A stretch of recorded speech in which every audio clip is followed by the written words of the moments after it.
Fala, galera! E aí, gente?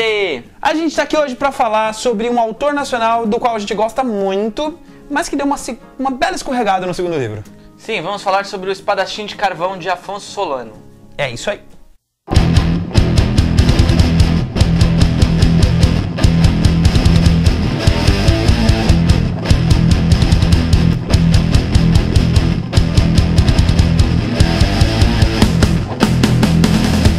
Pra quem não conhece, o Afonso Solano é um dos fundadores do Matando Robôs Gigantes, que é um podcast que era um podcast independente e agora faz parte do grupo Jovem Nerd, e essa é a introdução ao Afonso Solano. Bem, falando do primeiro livro, né? É legal porque ele constrói todo um universo do zero. Ele não te dá nem noção do que são as criaturas. É uma descrição muito por cima do que elas são.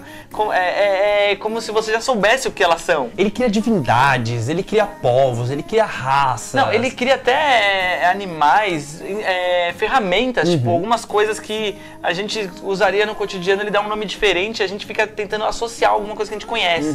E é legal isso, é legal essa saída do lugar comum, é legal a forma como ele trabalha, principalmente o conceito de divindades no universo dele, né?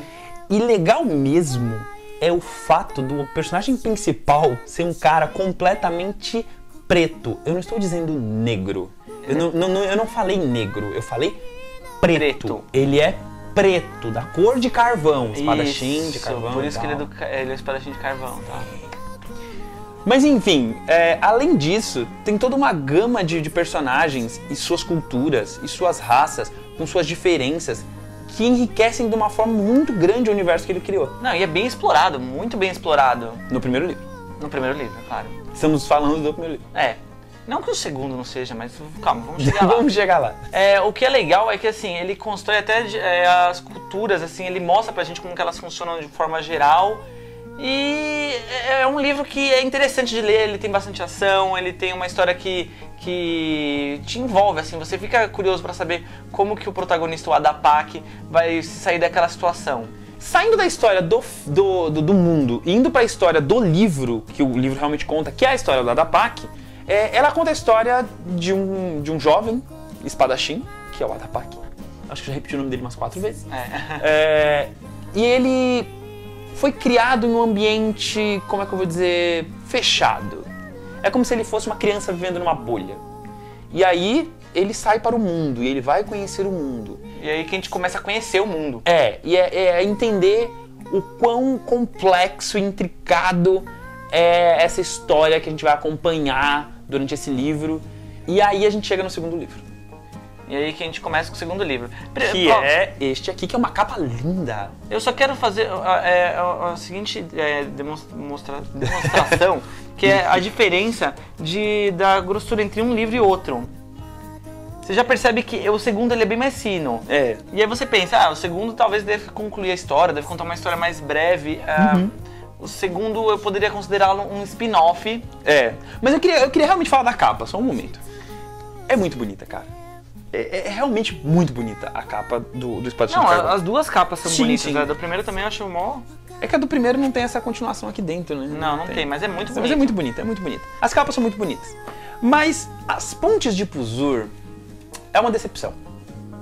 Porque assim, você esperava que fosse continuar com a história do Adapak. E nesse livro podemos dizer que o Adapak deu 2 passos. O resto do livro conta outra história de um outro personagem. A história, basicamente, das Pontes de Puzur é a história das espadas do Adapak. Solano, sério, nada contra as histórias das espadas, mas tinha que ter mais alguma coisa além disso. Tipo, a gente ficou vendo um flashback de algo que não interferiu na história do Adapak diretamente. Exato. Voltando pro nosso público, então...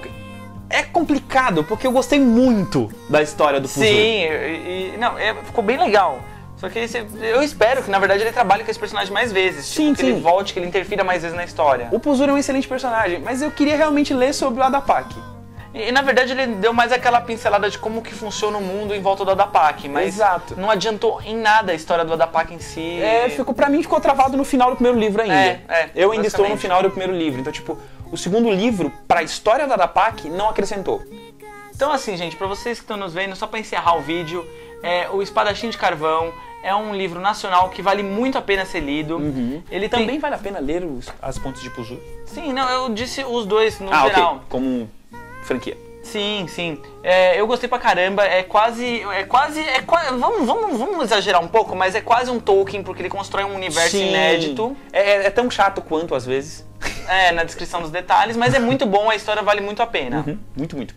Então, finalizamos o vídeo. Até mais. Até mais.